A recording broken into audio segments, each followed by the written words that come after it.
Dear students and dear viewers, मैं Rajesh Gupta, assistant professor in chemistry, आप सभी का स्वागत करता हूं मेरे यूट्यूब चैनल में। एनएमआर स्पेक्ट्रोस्कोपी से रिलेटेड लेक्चर सीरीज के अंदर हमने एनएमआर के इंट्रोडक्शन और उसके प्रिंसिपल के बारे में इससे पहले के वीडियो लेक्चर में हम डिस्कस कर चुके हैं।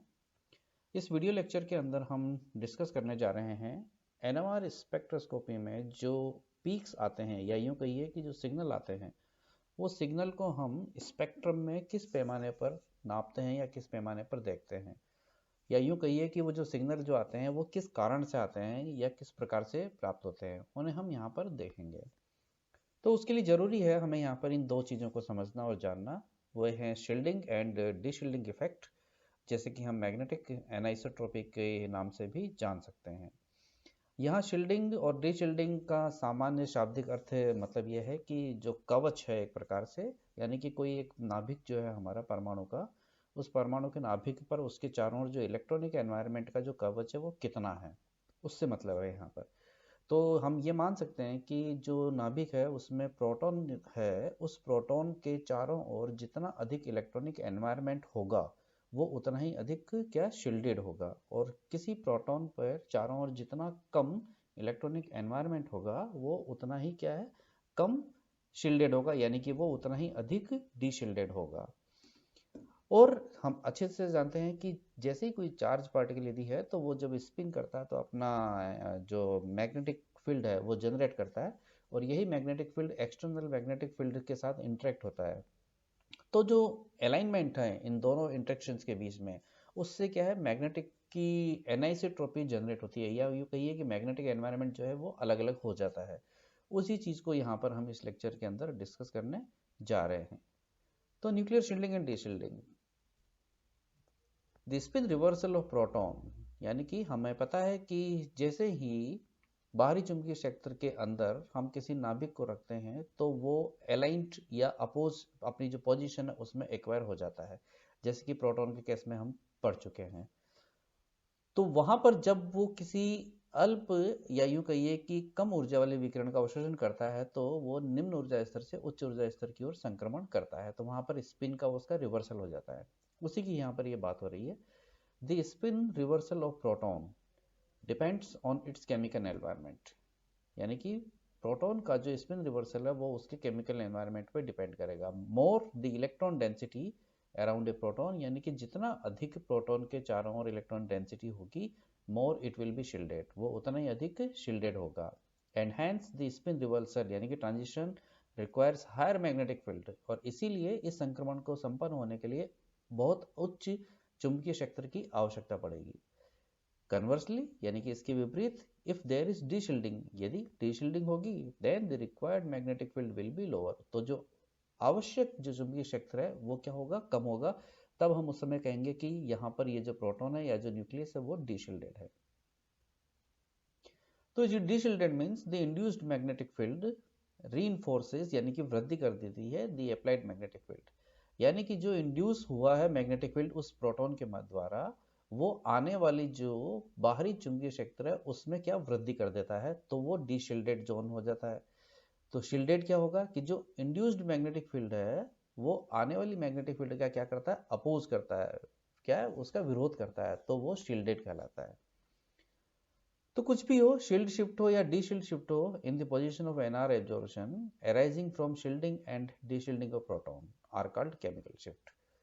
तो इसी शिफ्ट को, कितना शिफ्ट होता है शील्डिंग के द्वारा या डी शील्डिंग के द्वारा किसी एनएमआर एब्जॉर्प्शन स्पेक्ट्रम में, तो वो क्या कहलाता है, केमिकल शिफ्ट कहलाता है, जिससे कि हम आगे के लेक्चर के अंदर केमिकल शिफ्ट के बारे में पूरा डिस्कस करेंगे।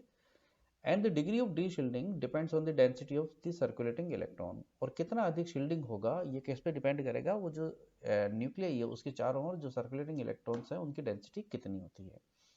इसे आसानी से समझने के लिए हम यहाँ पे कह सकते हैं कि मान लीजिए कि एक पीक जिसको कि केमिकल शिफ्ट जो है वो 10 ppm पर है, मान के चल रहे हैं, तो ये मान के चलेंगे कि उसे हम डाउनफील्ड या डीशील्डेड कहेंगे। किसके रेस्पेक्ट में, कोई एक पीक जो कि 5 ppm पर है, यानी कि 5 ppm के रेस्पेक्ट में 10 ppm वाला जो शिफ्ट है वो डाउनफील्ड या डीशील्डेड वाला पीक कहलाएगा। तो पीक जो है 5 ppm वाला वो निश्चित रूप से क्या होगा, अपफिल्ड या शील्डेड वाला कहलाएगा। किसके रेस्पेक्ट में, इस 10 ppm वाले के रेस्पेक्ट में।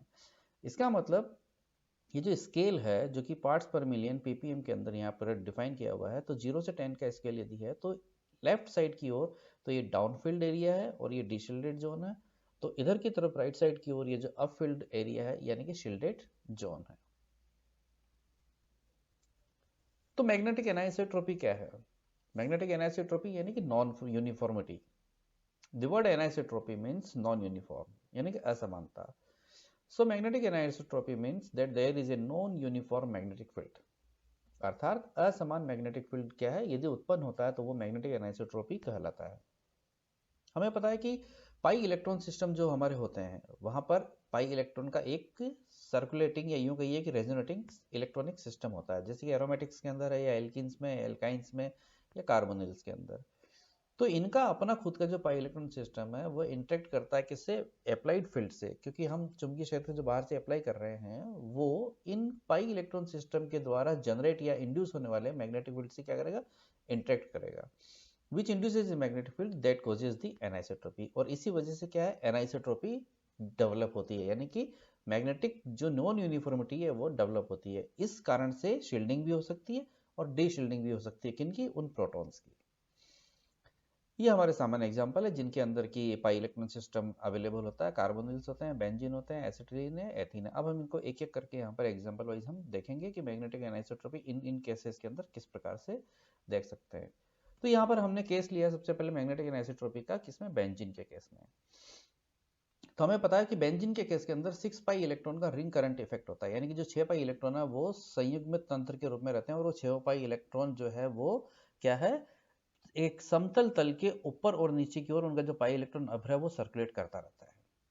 तो उनकी वजह से क्या है, ये रिंग करंट जो डेवलप हुई है उसकी वजह से जो इंड्यूस मैग्नेटिक फील्ड है उसका इस प्रकार से ये डायरेक्शन है, ये डायरेक्शन इस प्रकार से ये डायरेक्शन है, इसी प्रकार से ये इधर डायरेक्शन है ये, यानी कि ये रिंग करंट है यदि, तो जो मैग्नेटिक फील्ड का इंड्यूस का डायपोल वो इंड्यूस का जो डायरेक्शन है वो इस प्रकार से है, ये इस प्रकार से है, और जो आने वाला मैग्नेटिक फील्ड का डायरेक्शन है वो भी इस प्रकार से है, यानी कि दोनों एक ही सेम डायरेक्शन में, यानी कि टोटल कुल मिलाकर के जो मैग्नेटिक फील्ड है वो अलाइंड पोजीशन के अंदर है, यानी कि field line aligned with the applied field, यानी कि ये जो फील्ड लाइन है वो अप्लाइड फील्ड के साथ अलाइंड है, ये इंड्यूस मैग्नेटिक फील्ड है। तो इस कारण से बेंजीन के जो प्रोटॉन जो कि हर कार्बन से बाहर यहाँ पर इधर की तरफ है वो इस रीजन के अंदर आ जाते हैं, इस क्षेत्र के अंदर आ जाते हैं, डाउनफील्ड रीजन के अंदर, या यूं कहिए कि डीशील्डेड रीजन के अंदर आ जाते हैं। तो जितना अधिक डाउनफील्ड होगा उतना ही लार्जर क्या होगा, डेल्टा होगा, क्योंकि हम ये पिछली स्लाइड के अंदर हम यहाँ देख चुके हैं कि larger the downfield larger will be the PPM value या डेल्टा वैल्यू। तो जितना अधिक प्रोटॉन आपका डी शील्डेड जोन में होगा या डाउनफील्ड एरिया में होगा वो उतना ही अधिक क्या होगा, डेल्टा वैल्यू उसकी होगी। इसीलिए बेंजीन या यूं कहिए कि जो एरोमेटिक प्रोटॉन होते हैं वो हमारे लगभग 7 ppm डेल्टा के ऊपर ही अपना क्या देते हैं, सिग्नल देते हैं एनएमआर स्पेक्ट्रम में। A proton held directly above or below the ring would be heavily shielded। तो जो कोई प्रोटॉन यदि इस रिंग के ठीक ऊपर या नीचे होगा, ये शील्डेड रीजन है, तो वो निश्चित रूप से क्या होगा, अपफील्ड रीजन के अंदर होगा। तो ये बेंजीन का केस है यहाँ पर। तो thus a proton attached to a benzene ring, तो इसका मतलब बेंजीन रिंग में प्रोटॉन कुल मिलाकर के 3 प्रकार के मैग्नेटिक फील्ड जो है एक्सपीरियंस करता है। पहला कौन सा, the strong magnetic field applied by the electromagnets of the NMR spectrophotometer, यानी कि ये हमारा एक्सटर्नल फील्ड है जो कि एनएमआर स्पेक्ट्रोफोटोमीटर देगा। फिर दूसरा, weak magnetic field due to shielding by the valence electron around the proton, यानी कि प्रोटॉन के चारों ओर जो वैलेंस इलेक्ट्रॉन है उनका शील्डिंग इफेक्ट है। और तीसरा, anisotropy generated by the ring system pi electron, तो रिंग सिस्टम के जो पाई इलेक्ट्रॉन है वो भी अपना खुद का क्या है, एनाइसोट्रोपी जनरेट करती है। सो एनाइसोट्रोपी इफेक्ट, तो बेंजीन का ये जो एनाइसोट्रोपिक इफेक्ट है gives the benzene proton at higher resonance delta value. इस एनाइसोट्रोपिक इफेक्ट की वजह से ही बेंजीन के जो प्रोटॉन है वो हायर डेल्टा वैल्यू पर अपना सिग्नल एनएमआर स्पेक्ट्रम के अंदर देते हैं। नाउ एसिटिलीन के केस में, एसिटिलीन के केस में यदि हम देखें तो सबसे पहले इसकी शेप देखें तो ये लीनियर शेप है, HC ट्रिपल बॉन्ड CH। फिर उसके बाद हम ये देखें तो ट्रिपल बॉन्ड जो है वो सिमेट्रिकल अबाउट द एक्सिस, जो ट्रिमेट्रिकल ये है वो एक्सिस पर बिल्कुल सिमेट्रिकल है। क्योंकि एक पाई बॉन्ड का इलेक्ट्रॉन क्लाउड यदि ऊपर है इस प्रकार से, तो उसी के परपेंडिकुलर में एक और पाई इलेक्ट्रॉन का क्लाउड है।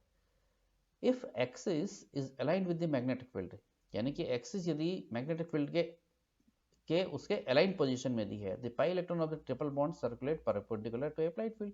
तो जो पाई इलेक्ट्रॉन है वो परपेंडिकुलर क्या करेंगे, सर्कुलेट करेंगे, क्योंकि ये मैग्नेटिक फील्ड है और पाई इलेक्ट्रॉन जो है वो इस प्रकार से सर्कुलेट करते हैं। तो ये जो पोजीशन है, ये पोजीशन इनकी इसके अलाइन पोजीशन में नहीं हुआ, तो इनका जो मैग्नेटिक फील्ड है, रिंग करंट है, वो क्या हो गया, इनके अपोज हो गया, या यूं कहिए कि शील्डेड हो गया। दे induce their own magnetic field opposing the applied field. तो अप्लाइड फील्ड का क्या करते हैं, ये अपोज करते हैं। तो protons lie along the magnetic field, इसीलिए ये जो है प्रोटॉन हमारे वो क्या है, यहाँ पर अप फील्ड एरिया के अंदर अपना क्या देंगे, सिग्नल देंगे, एसिटिलीन के केस के अंदर। लेकिन यदि यही हम एल्किन्स के केस में देखें, तो एल्किन्स के केस में आप देख सकते हो कि अगेन ये डी शिल्डेड जोन के अंदर प्रोटॉन आ रहे हैं, दोनों प्रोटॉन, ये दोनों protons are deshielded, shielded downfield. ये सेकेंडरी मैग्नेटिक यानी कि एनाइसोट्रोपिक फील्ड लाइंस है, जो कि ये इसकी वजह से जनरेट हो रही है, और ये हमारा अप्लाइड मैग्नेटिक फील्ड है। तो इसीलिए एल्किन्स की जो प्रोटॉन है वो हमारे लगभग 5 या 6 डेल्टा के आसपास क्या देते हैं, अपना सिग्नल देते हैं। यदि इस प्रकार से हम कार्बोनिल कंपाउंड्स को देखें, तो कार्बोनिल के अंदर यानी कि CHO, उनका जो प्रोटॉन है बहुत अधिक डाउनफील्ड एरिया के अंदर चला जाता है, क्योंकि ये देखो आप यहाँ पर ये जो C+O है, ये पूरा का पूरा सर्कुलेशन ऑफ जो इलेक्ट्रॉन है वो शील्डिंग जोन है, कंप्लीट पूरा डायमैग्नेटिक शील्डिंग जोन है ये कंप्लीट। ये एसिटिल लेयर का केस बता रखा है यहाँ पर, जिसमें ये जो H है, ये वाला H, ये कंप्लीटली बाहर डी शील्डेड जोन के अंदर है, और जो कि अप्लाइड एक्सटर्नल मैग्नेटिक फील्ड के अलाइन पोजीशन पर है। ये डी शिल्डेड जोन, जो कि पैरामैग्नेटिक जोन भी इसे यहाँ पर हम कह सकते हैं। इसीलिए एसिड एल्डिहाइड, या यूं कहिए कि जो एल्डिहाइड्स होते हैं उनका जो प्रोटॉन होता है हमारा, वो लगभग 9-10 डेल्टा के आसपास अपना सिग्नल जो है यहाँ पर NMR स्पेक्ट्रम के अंदर क्या देते हैं। तो ये जो दोनों केस थे हमारे यहाँ पर, हमने कि शील्डिंग क्या होती है और डी शील्डिंग क्या होती है उसे यहाँ पर हमने डिस्कस किया है। और इसी आधार पर जो मैग्नेटिक एनाइसोट्रोपी है, यानी कि जो पाई इलेक्ट्रॉन सिस्टम के अंदर उनका अपना स्वयं का जो रिंग करंट है, या ये उनकी खुद की वजह से जो मैग्नेटिक फील्ड इंड्यूस होता है, वो एक्सटर्नल मैग्नेटिक फील्ड के साथ में क्या एनाइसोट्रोपिक हो जाता है, या ये कहिए कि मैग्नेटिक फील्ड की जो ये कहिए कि समानता जो है वो खत्म हो जाती है, और उसी वजह से शील्डिंग या डी शील्डिंग दोनों प्रकार के प्रभाव हो सकते हैं। शील्डिंग का जो प्रभाव है वो एसिटिलीन के केस के अंदर हमने देखा, और बाकी के जो प्रभाव हमने है वो डी शील्डिंग के केस के वो हमने देखे किसमें, बेंजीन के अंदर देखे, एल्किन में देखे हमने, और कार्बोनाइल्स कंपाउंड के अंदर में हमने यहाँ पर देखे हैं। इसके बाद थैंक यू, इसके बाद नेक्स्ट लेक्चर के अंदर हम डिस्कस करेंगे यहाँ पर केमिकल शिफ्ट के बारे में। Thank you.